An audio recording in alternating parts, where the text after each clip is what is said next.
자, 오늘 확률 첫 시간이에요. 이제 경우의 수는 다 끝난 거고, 이제 대단원이 바뀌어요. 확률. 대단원이 바뀐 거고.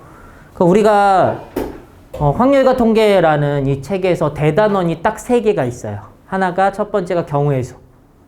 지금 끝난 거. 두 번째가 확률. 세 번째가 통계야. 이렇게 3개. 큰 덩이로 3개. 그 중에 두 번째 덩이인 확률이라는 걸 시작할 건데, 우리가 중학교 때도 확률이라는 걸 배우잖아. 중학교 때 배운 확률과 여기서 배우는 확률은 완전히 똑같아요. 완전히. 차이가 하나도 없어. 그러니까 중학교 2학년 학생들한테 이 동일한 문제를 갖다 줘도 푼다는 얘기야. 근데 차이점이 하나 생기는데, 차이점이 뭐냐면 그냥 용어가 새로워져. 용어. 두 번째가 중학교 때는 집합으로서 경우의 수와 확률을 다루지 않는데, 우리가 고1 때 수화에서 집합을 배우잖아. 그래서 이제 확통에서는 집합으로서 경우의 수와 확률을 다뤄. 그래서 그런 차이가 있다. 용어의 차이가 있다. 근데 경우의 수, 확률을 구하는 것은 중학교 때 경우의 수와 고등학교 때 경우의 수가 어차피 똑같은 것처럼 확률도 완벽하게 일치한다. 그래서 너희가 이미 알고 있는 방법을 무시하거나 할 필요 없어요. 다 사용하셔도 됩니다. 그러니까 우리가 뭐 기호를 써서 풀고 싶어. 너무 고집하지 않아도 돼요. 그냥 푸셔도 된다는 얘기예요. 단 기호의 의미나 기호를 어떻게 쓰는지는 당연히 알고 있으셔야 서술형 이런 걸 쓸 때 당연히 당황하지 않겠죠.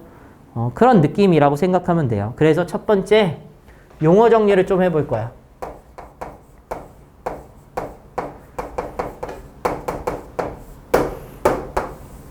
자, 첫 번째 시행이라는 용어가 있습니다.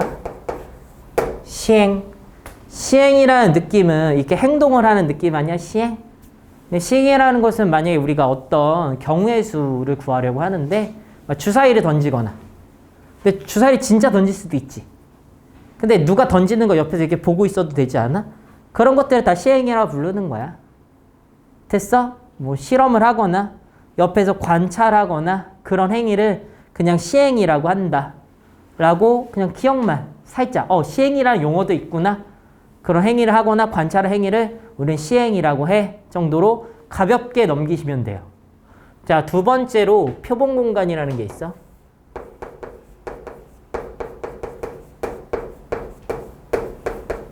표본공간이라는 것은 기호로 S라는 기호로 나타내거든. S.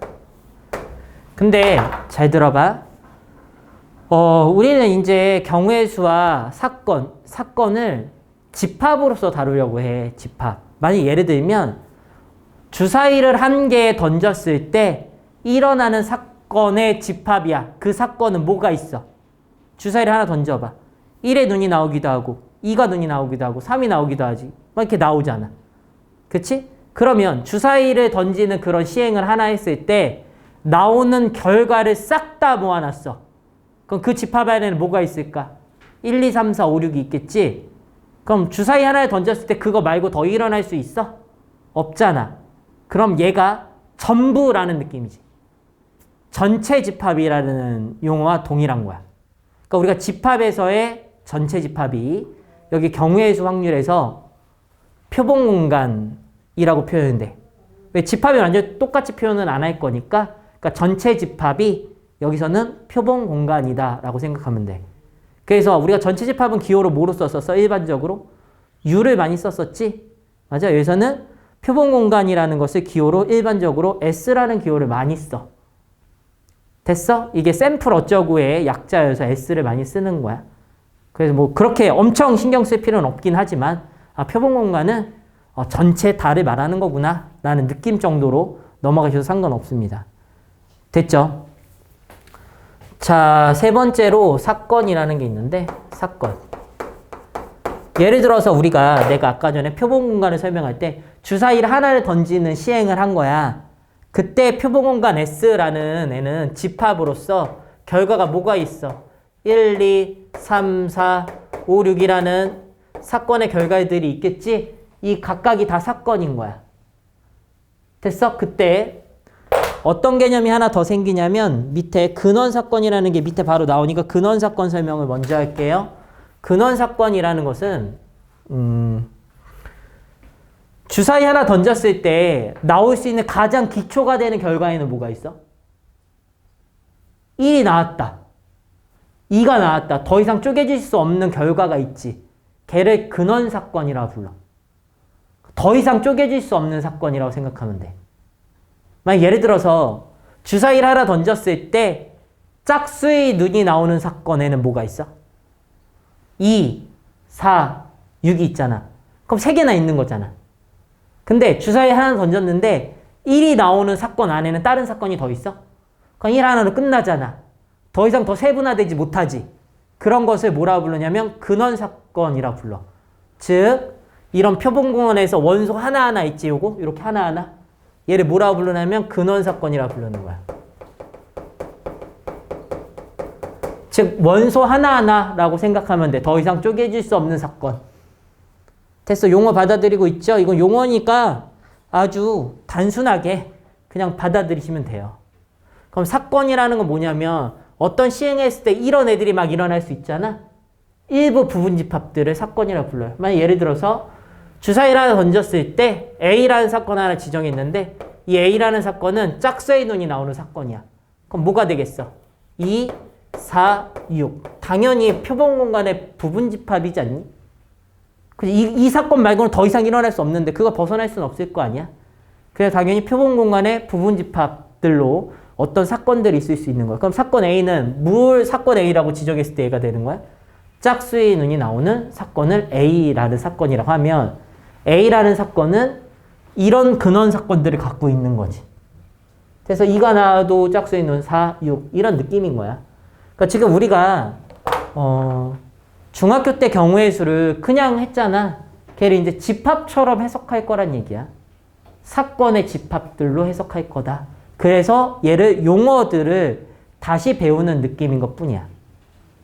됐죠? 그럼 다시 봐봐. A 사건은 짝수의 눈이 나오는 사건을 A라고 지정했을 때 이런 거야. 그때 이 각각을 다 근원 사건이라고 했죠? 네 번째, 전사건. 전사건이랑 표본공간이랑 헷갈려 하는 사람이 사실 좀 있어요. 전사건이란 어떤 걸 말하는 거냐면 반드시 일어나는 사건을 전사건이라고 해. 쉽게 생각하면 중학교 때 반드시 일어나는 사건이 확률이 1인 사건이지. 확률이면 무조건 일어나잖아. 그거 우리는 전사건이라고 부르는 거야. 근데 전사건이라는 거하고 뭐랑 보통 헷갈려 하냐면 표본공간이랑 헷갈려 해. 전사건이 표본공간이랑 똑같은 건 맞아. 근데 전사건이 표본공간인 것은 아니야. 무슨 말이냐면 전사건에 내가 하나를 예를 들어볼게. 이런 예를 들은 거야. 7 이하의 눈이 나오는 사건. 니네 주사위를 하나 던졌는데 7 이하의 눈이 나오는 사건은 뭐가 있어? 1, 2, 3, 4, 5, 6 다 들어가 있지 않아? 이해해? 근데 7 이하의 눈이라고 꼭 말해야 돼? 8 이하의 눈이라고 말해도 안 돼? 되잖아. 그래도 다 있잖아. 반드시 일어나잖아. 1 이상의 눈이 나오는 사건이라고 지정해도 다 일어나지 않아? 그렇지. 그런 거를 전사건이라고 한다고. 그래서 전사건이란 반드시 일어나는 사건이야. 근데 걔는 당연히 누구랑 같을 수밖에 없어. 표본공간이랑 같을 수밖에 없어. 됐어? 용어 정리하고 있는 거야. 전사건은 반드시 일어나는 사건으로 표본공간이랑 같을 수밖에 없다. 이런 거예요. 그럼 니네 다섯 번째 공사건이야. 공사건은 뭘 말할 것 같아? 공집합을 말하는 거랑 똑같은 거야.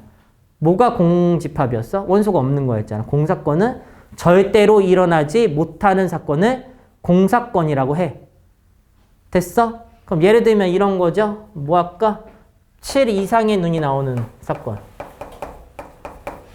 6까지밖에 안 나오는데 7 이상의 눈은 안 나오잖아. 그래서 이렇게 표현할 수도 있고 이렇게 표현하기도 하겠죠. 됐어? 집합 표현과 동일하게 표현한다. 됐죠? 이건 원소나열법으로 공사건을 표현한 겁니다. 원소가 없죠? 그 사건이 없다는 얘기고. 공집합, 얘를 공사건이라고 읽을 거예요. 여기까지가 기본 용어 정리한 거예요. 기본 용어 정리. 자, 여기까지만 잠깐만 다시 볼게요. 시행은 그런 주사를 던지거나 걔를 옆에서 관찰하고 하거나 하는 것을 시행이라 하고, 표본공간은 어떤 시행을 했을 때 일어날 수 있는 모든 것을 다 모아놓은 것을 우리는 표본공간이라고 한다. 그럼 이게 전체 집합 느낌이어서 걔를 벗어날 수는 없겠지?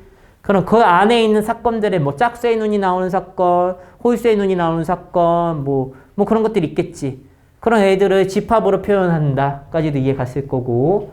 자, 근원 표본공간을 이루는 각각 이런 각각의 하나씩의 사건들이 있지. 걔를 더 이상 쪼개질 수 없는 사건이라고 해서 근원 사건이라고 하는 거야. 됐죠? 그때 전사건이라는 것은 반드시 일어나는 사건을 전사건, 절대로 일어나지 않는 사건을 공사건이라고 한다. 라고 정의되어 있는 겁니다. 됐죠? 암기하셔야 되는 부분이에요. 자, 두 번째. 자, 용어 정리의 연장선상이긴 한데, 이제 연산에 대한 거야. 예를 들어서 합사건이라는 용어가 있어. 합사건. 근데 니네 합집합 기억하지 않아? 합집합? 합사건은 합집합이야. 즉 A라는 사건이 존재하고 B라는 사건이 존재하는데 이렇게 합집합 표시되어 있는 거 있지? 물론 합사건이라고 읽어요. 우리가 경우의 수 확률하고 집합하고는 뛸 수가 없어요. 왜냐하면 경우의 수 확률을 집합으로서 해석하기 때문이야. 그럼 얘를 뭐라고 읽어야 돼? A 합사건 B라고 읽으면 되는 거야. A 사건과 B 사건의 합사건인 거야. 됐죠? 이해 안 가는 사람. 그러면 당연히 이거를 읽어봐. 뭐라고 읽을 거야? 우리 집합에서는 A 합집합 B의 원소의 개수라고 읽을 거잖아. 그럼 여기서는 뭐라고 읽을 것 같아? A 합사건 B의 경우의 수는 이라고 읽는 거야.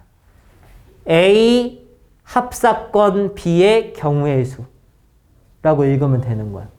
이해 갔어? 그럼 합사건은 이런 거 아니야? A 사건 또는 B잖아. A 사건 또는 B. A 사건만 일어나도 되고 B 사건만 일어나도 되고 둘 다 일어나도 돼. 이런 개념이지. 근데 여기서 바로 머릿속을 정리 좀 해봐. 이거 어떻게 구할 수 있어? 이거 앞쪽에 설명했는데 NA 더하기 NB 빼기 NA 교비로 구할 수 있지. 이거 기억나? 됐어? 근데 이 합사건은 당연히 이렇게 구하는 거야. A 사건의 경우의 수, B 사건의 경우의 수에서 빼는 거야. 겹치는 경우의 수를 빼야 되지, 물론. 됐어? 또 영어 정리 계속 합시다. 여기에 어떤 용어가 하나 생기냐면 배반 사건이라는 용어가 하나 생겨. 요 바로 밑에 정리할게요. 배반 사건. 이건 정의기 때문에 외워야 되는 거야. 조는 사람 졸면 안 돼요. 배반 사건이야. 배반 사건은 A 사건과 B 사건이 있는데 밑에 곱사건 먼저 해야 되겠다. 곱사건. 이 곱사건이라는 용어가 사실 좀 헷갈려요. 니네 교집합 있지, 교집합. 교집합을 우리는 곱사건이라고 해. 근데 이게 왜 곱사건이라 불리는 거냐면 니네 고배 법칙 기억해? 고배 법칙? 합의 법칙, 고배 법칙?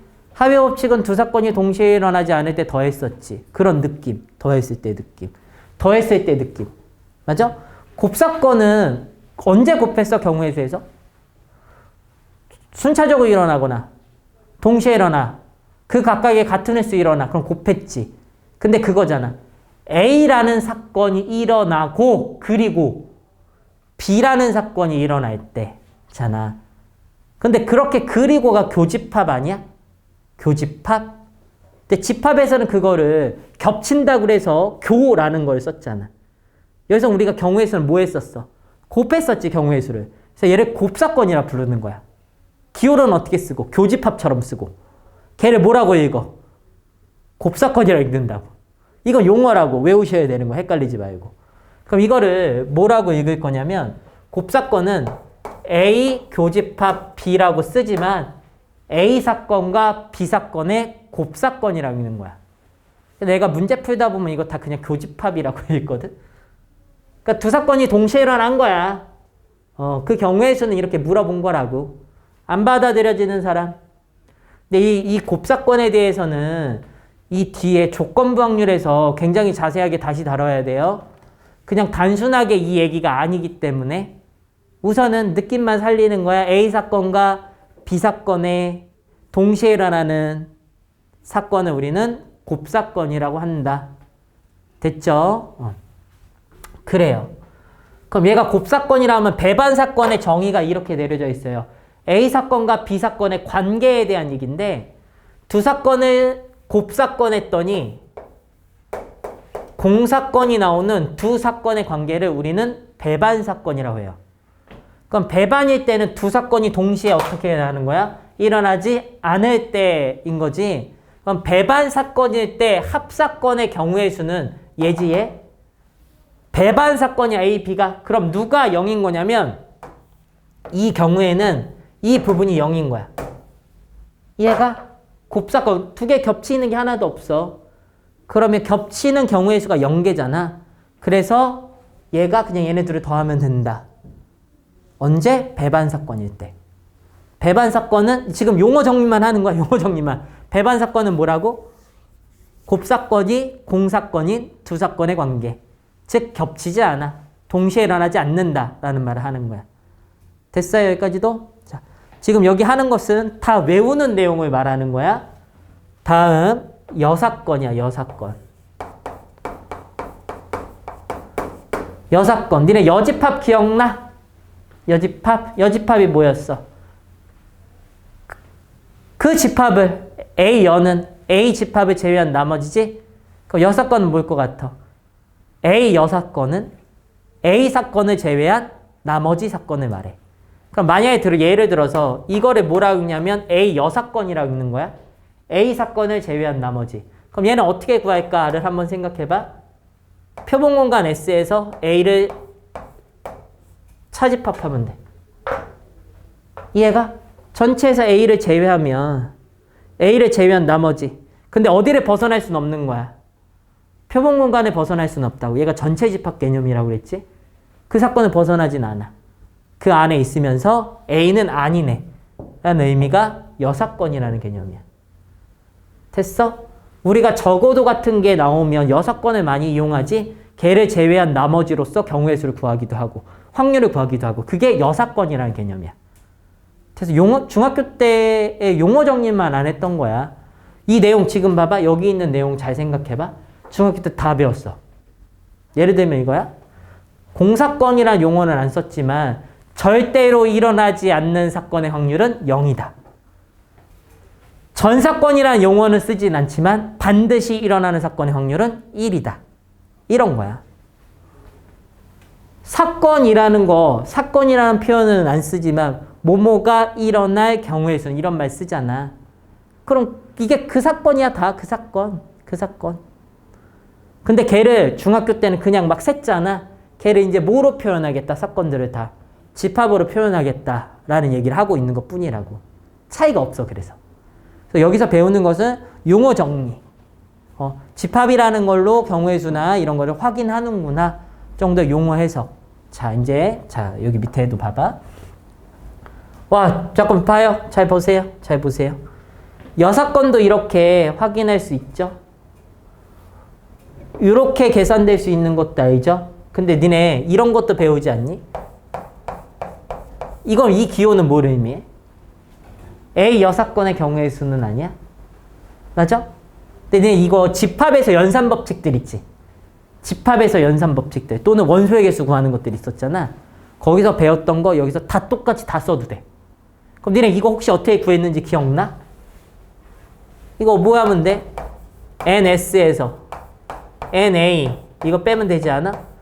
전체 경우의 수에서 뭐 빼면 돼? A 사건의 경우의 수 빼버리면 당연히 A 여사건의 경우의 수 구할 수 있는 거야.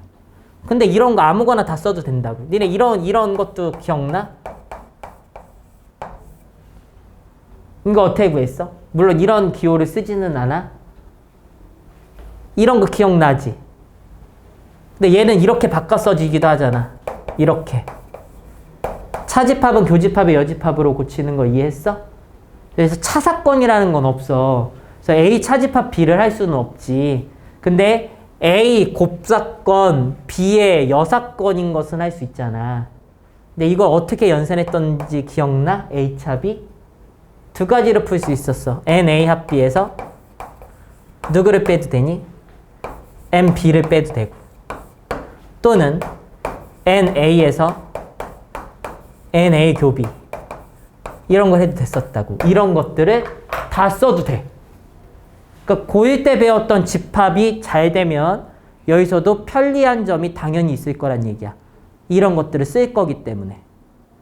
됐죠? 자, 이제 어디로 넘어가 보시냐면 페이지 72. 기본 용어 정리한 거고요. 이제 본격적으로 확률이라는 것을 한번 생각해 보겠습니다.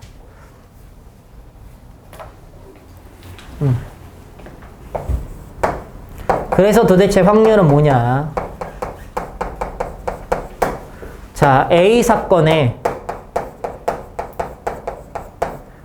확률이라는 것의 정의야. 자, A 사건의 확률이라는 것은 기호로 이렇게 씁니다. PA. 그럼 앞에 P가 써져 있으면 얘를 뭐라고 읽냐면 A 사건에, 여기 집합 들어가는 거죠. 우리가 NA라고 쓰면 A 사건의 경우의 수라고 있잖아. 됐어? PA라고 쓰면 A 사건의 확률이라고 읽는 거야. 이건 기호니까 받아들이세요. 그럼 A 사건의 확률은 어떻게 정의되어 있었니? NS분의. 그러니까 니네 중학교 때 거 기억하면 돼. 똑같아. 모든 사건의 경우의 수분의 A 사건의 경우의 수 아니었어. 그치? A 사건의 확률은 모든 경우의 수분의 그 사건의 경우의 수였잖아. 그럼 A 사건의 확률은 뭐 여기도 마찬가지죠. 모든 경우의 수분의 그 사건의 경우의 수겠지. 근데 모든 경우의 수를 뭐로 표현한 거야? NS. S가 뭐였으니까 표본 공간이었죠. 그러니까 모든 경우의 수지. 표본 공간의 경우의 수니까. 됐어? 그거번에 누구라고 쓰면 돼? NA라고 쓰면 되는 거야. 그래서 모든 경우의 수분의 A 사건의 경우의 수를 우리는 PA라는 거라고 말하는데, 이 사건의 확률, 이거를 우리는 보통 수학적 확률을 예로 말해.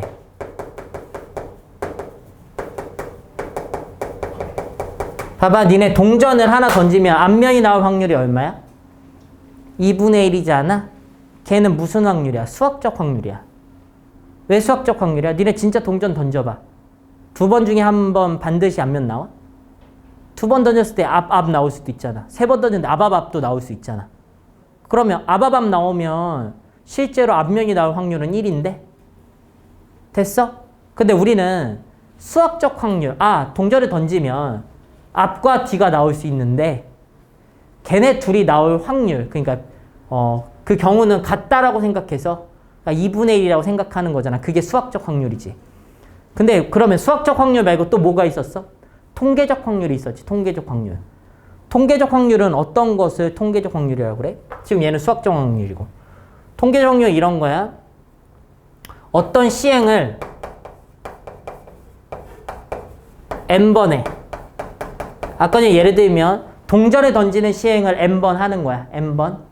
그때 A라는 사건의 확률을 구하고 싶으면 A 사건이 일어나는 횟수를 R이라고 해봐. R번. n번 했는데 그 사건 A는 R번 일어나는 거야. 그때 확률은 누가 되는 거냐면 n분의 R이 되는 거야. n분의 R. 근데 얘가 이거를 통계적 확률에 말하는 거거든. 만약에 내가 2번 시행했어. 앞면이 나온 게 1번 일어났어. 그래도 통계 확률 얼마야? 2분의 1이잖아. 근데 3번 했는데 1번 일어났어. 3분의 1이지. 실제로 실험해가지고 나오는 것이 통계적 확률이야. 근데 우리가 적은 시행을 하면 그 숫자는 되게 이상한 값이 나올 수도 있지. 수학적 확률과 비슷하지 않다고. 그래서 얘를 어떻게 하냐면 시행 n번을 몇 번으로 보내냐면 무한대로 보내는 거야. 얘 무한대가 뭔지는 알죠? 무한대. 겁나 많이 반복하는 거야. 그때 이걸 통계적 확률이라고 하는 거야. 근데 얘를 원래 기호로 리미트라는 기호를 써야 되는데 니네가 아직 수투를 안 배웠잖아. 수투 배운 사람이 몇 명 있구나. 원래 보통은 여기다 리미트 n을 무한대로 보내는 이걸 쓴 게 얘가 통계적 확률이라고 말해. 근데 이거 계속 반복해. 그냥 이게 통계적 확률인데 n의 무한대로 보이는 애잖아. 그럼 이 통계적 확률이 누구에 한없이 가까워지냐면 수학적 확률에 한없이 가까워져. 그러니까 만약에 우리가 동전을 10번 던지면 앞면에 5번이 안 나올 확률이 되게 크지 않아? 4번 나올 수도 있고 3번 나올 수도 있고 6번 나올 수도 있고 7번 나올 수도 있어. 근데 얘를 한 1억 번 한 거야. 1억 번. 그러면 거의 앞면이 5,000번에 가깝게 나왔을 거라고. 그래서 통계적 확률은 시행을 충분히 하면 무한대로 하면 이 통계적 확률이 누구에 다가가냐면 수학적 확률에 다가가. 그걸 통계적 확률이라 해요. 됐죠? 그거에 따라 n이 무한대로 가면 이 값이 어떤 특정 값에 다가가게 되는데 이 특정 값이 수학적 확률이야. 걔에 다가가기 때문에. 됐죠? 오케이. 지금 여전히 용어 정리하고 있는 거예요. 야, 니네 수학적 확률을 이거를 잘 구하려면 뭘 잘하면 되니? 경우의 수 잘 구하면 돼요. 경우의 수 몇 번 구하면 돼? 2번 구하면 돼. 모든 사건의 경우의 수 구하면 되는 거 아니야? 그 사건의 경우의 수 구하면 되잖아. 그거분의 그거잖아. 그래서 경우의 수를 잘 구한다가 기본이긴 하지만 어쨌든 그 외의 것도 존재하겠다. 됐죠? 자, 확률의 기본 성질이 있어요. 이거 너무 당연한 거라서 여기 쓰나 마나 거의 똑같아요. A라는 사건이 있어. 이미 A라는 사건. 근데 PA는 A 사건의 확률이잖아. A 사건이 일어날 확률의 범위는 어디서부터 어디까지야? 0에서 1까지 아니야? 0일 수도 있잖아. 안 일어날 수도 있지. 1보다 클 수 있어. 확률값이 없잖아. 근데 0인 사건은 우리는 뭐라고 불러요? 0인 사건, 공사건. 맞아? 확률이 1인 사건을 뭐라고 부르자고 했어? 전사건. 표본 공간 아니고요. 표본 공간은 전체 집합 느낌. 반드시 일어나는 사건은 전사건이라 부르는 거야. 그래서 확률값의 범위는 0보다 커나고 1보다 작거나 같다는 반드시 이렇습니다. 근데 만약에 PA가 1이라면 그 사건을 우리는 뭐라고 부르냐면 전사건이라 부르는 거고요. 앞쪽 용어 정리했던 거예요. PA가 만약에 0이 나와. 얘를 뭐라고 부르는 거야? 공사건이라 부르는 거야. 그래서 확률값은 아무리 커봤자 1, 아무리 작아봤자 0이라는 얘기를 하고 있는 거야. 됐죠? 자, 이제 책상에서는 어디로 넘어갈 거냐면 페이지 82페이지예요. 기하학적 확률.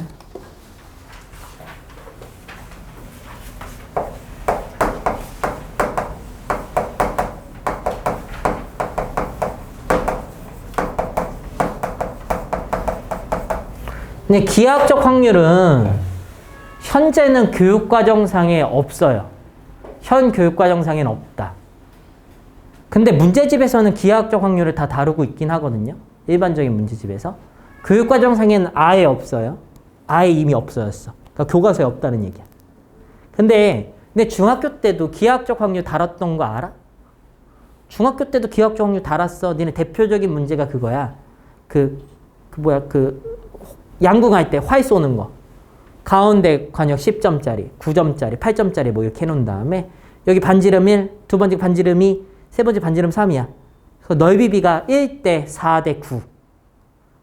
그냥 원의 넓이비. 그 다음에 이거 빼야지. 그래서 그 부분 넓이 구해가지고 그 각각의 부분에 맞출 확률은 넓이의 비례해서 확인하는 거. 그게 기하학적 확률이야. 근데 기하학적 확률은 꼭 넓이여야 되냐? 그런 건 아니야. 넓이가 확률이기도 하고 길이가 확률이기도 해. 그러니까 기하학적 확률을 보통 기하학적 확률은 넓이가 확률이야 라고만 생각하는데 아니야. 길이도 확률일 수 있어. 그냥 우선 그렇게만 잘 기억해봐. 얘는 문제에서 다시 다뤄줄 거고 예를 들어서 원이 하나 있어. 여기에 다트판인데 다트를 하나 던질 거야. 뭐 1점, 2점, 3점, 4점이야. 1, 2, 3, 4점이 맞을 확률이 사실 같냐? 니네 이거 다트 던지면 어디 맞추려고 노력하면서 던져? 당연히 다 4점 맞추려고 노력하면서 던지지 않아? 점수가 더 높으니까. 그렇지 않아? 상식적으로?